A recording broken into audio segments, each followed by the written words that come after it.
El corazón del ator de Edgar Allan Poe.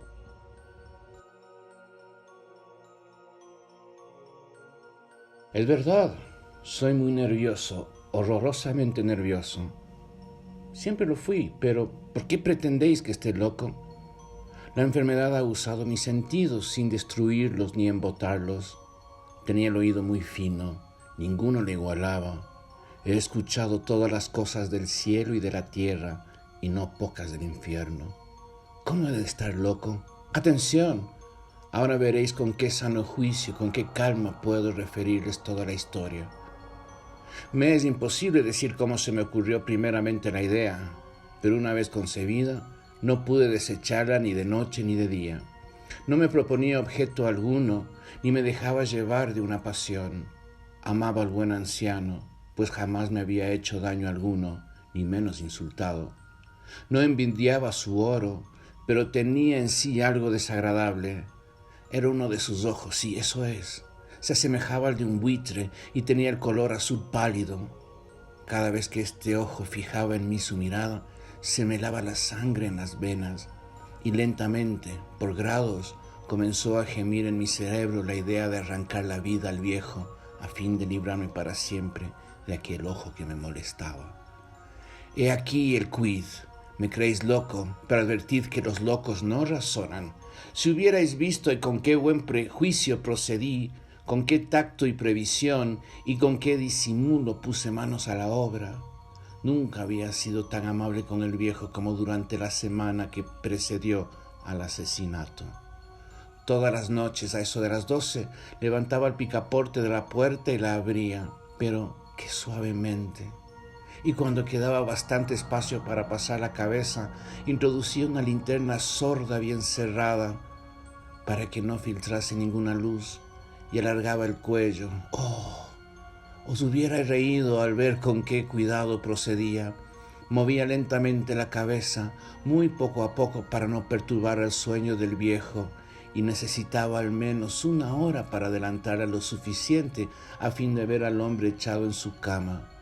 Ah, un loco no habría sido tan prudente. Y cuando mi cabeza estaba dentro de la habitación, levantaba la linterna con sumo cuidado. Oh, con qué cuidado, porque la chamela rechinaba. No la abría más de lo suficiente para que un imperceptible rayo de luz iluminase el ojo del buitre.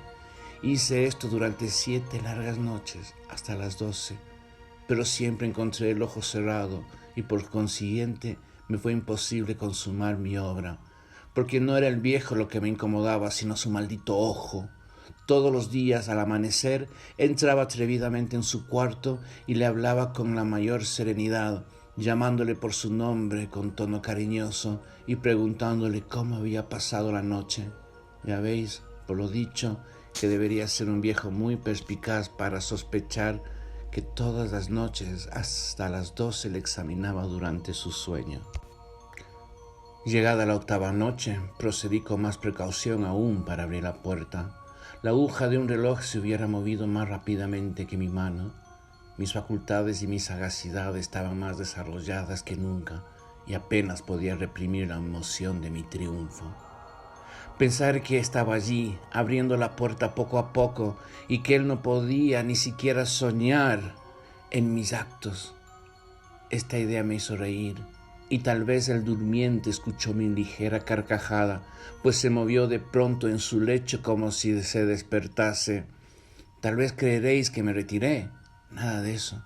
Su habitación estaba negra como un pez, tan espesas eran las tinieblas, pues mi hombre había cerrado herméticamente los postigos por temor a los ladrones, y sabiendo que no podía ver la puerta entornada, seguía empujándola más, siempre más. Había pasado ya la cabeza y estaba a punto de abrir la linterna cuando mi pulgar se deslizó sobre el muelle con que se cerraba y el viejo se incorporó en su lecho exclamando: «¿Quién anda ahí?». Permanecí inmóvil, sin contestar. Durante 1 hora me mantuve como petrificado, y en todo ese tiempo no le vi echarse de nuevamente. Seguía sentado y escuchando como yo lo había hecho noches enteras.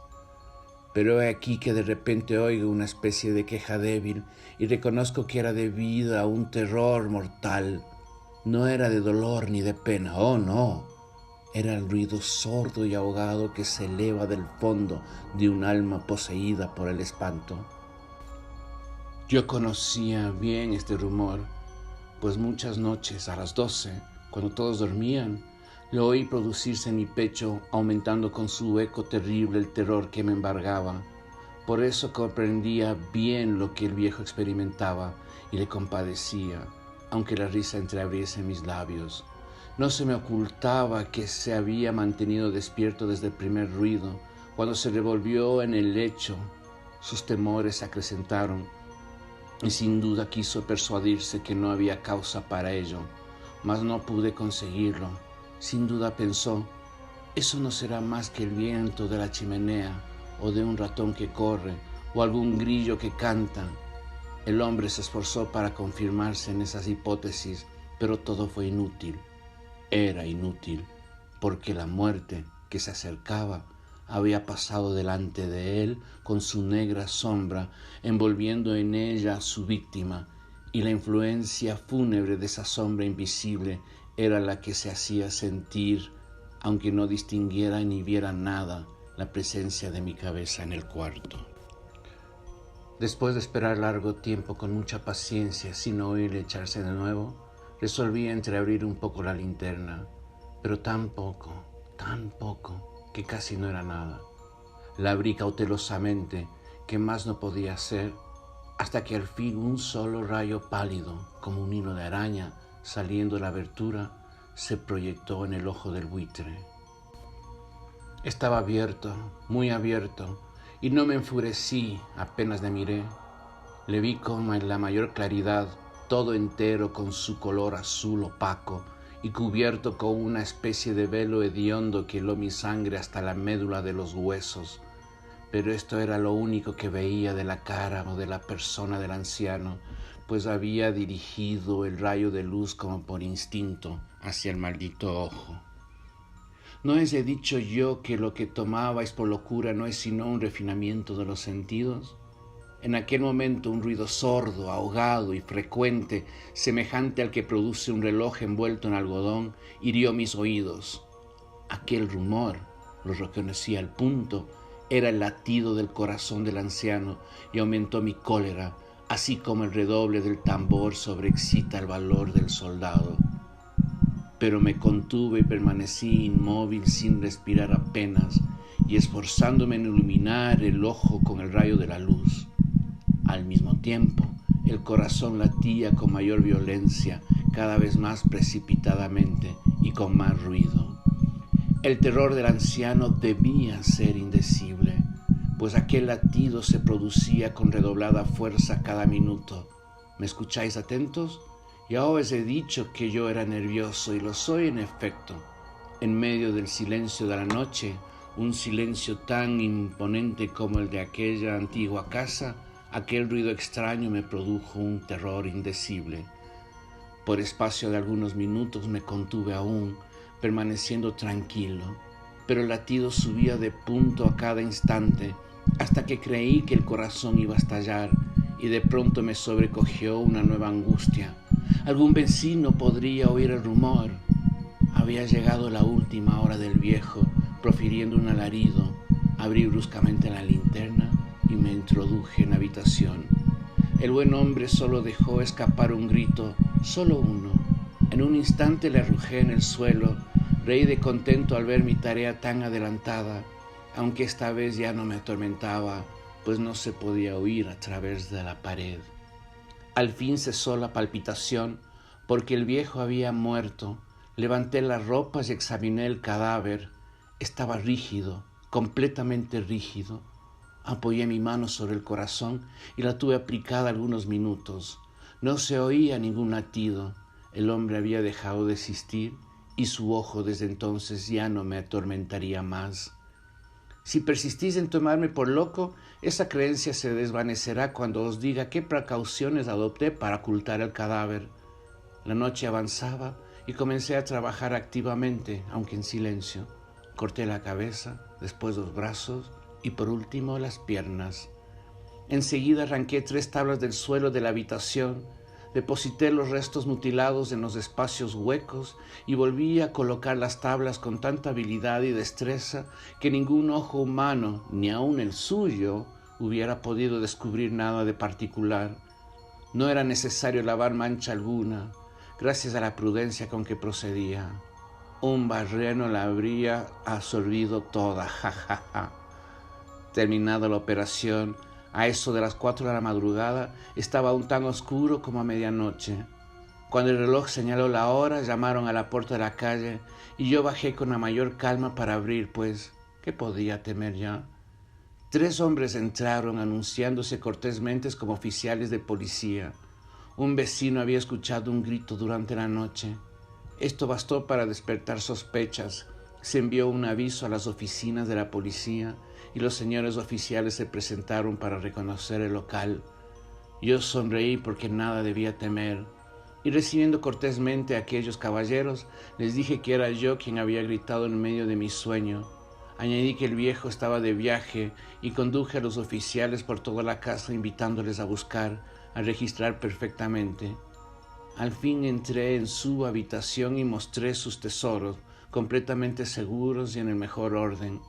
En el entusiasmo de mi confianza ofrecí sillas a los visitantes para que descansaran un poco, mientras que yo, con la loca audacia de un triunfo completo, coloqué la mía en el sitio mismo donde yacía el cadáver de la víctima. Los oficiales quedaron satisfechos y, convencidos por mis modales, yo estaba muy tranquilo, se sentaron y hablaron de cosas familiares a las que contesté alegremente, mas al poco tiempo sentí que palidecía y ansié la marcha de aquellos hombres. Me dolía la cabeza, me parecía que mis oídos zumbaban, pero los oficiales continuaban sentados hablando sin cesar. El zumbido se pronunció más, persistiendo con mayor fuerza.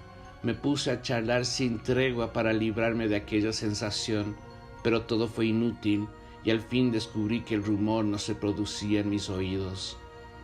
Sin duda palidecí entonces mucho, pero hablaba todavía con más viveza, alzando la voz, lo cual no impedía que el sonido fuera en aumento. ¿Qué podía hacer yo? Era un rumor sordo, ahogado, frecuente, muy análogo al que produciría un reloj envuelto en algodón. Respiré fatigosamente. Los oficiales no oían aún. Entonces hablé más aprisa, con mayor vehemencia, pero el ruido aumentaba sin cesar.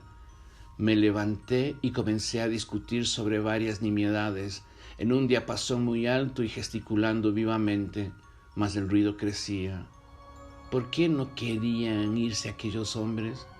Aparentando que me exasperaban sus observaciones, di varias vueltas de un lado a otro de la habitación, mas el rumor iba en aumento. Dios mío, ¿qué podía hacer? La cólera me cegaba, comencé a renegar, agité la silla donde me había sentado haciéndola rechinar sobre el suelo, pero el ruido dominaba siempre de una manera muy marcada y los oficiales seguían hablando, bromeaban y sonreían. ¿Sería posible que no oyesen? Dios Todopoderoso, no, oían, sospechaban, lo sabían todo, se divertían con mi espanto. Lo creí y lo creo aún. Cualquier cosa era preferible a semejante burla. No podía soportar más tiempo aquellas hipócritas sonrisas. Comprendí que era preciso gritar o morir, y cada vez más alto, ¿lo oís? Cada vez más alto, siempre más alto. «Miserables», exclamé, «no disimuléis más tiempo, confieso el crimen, arrancad esas tablas, ahí está, es el latido de su espantoso corazón».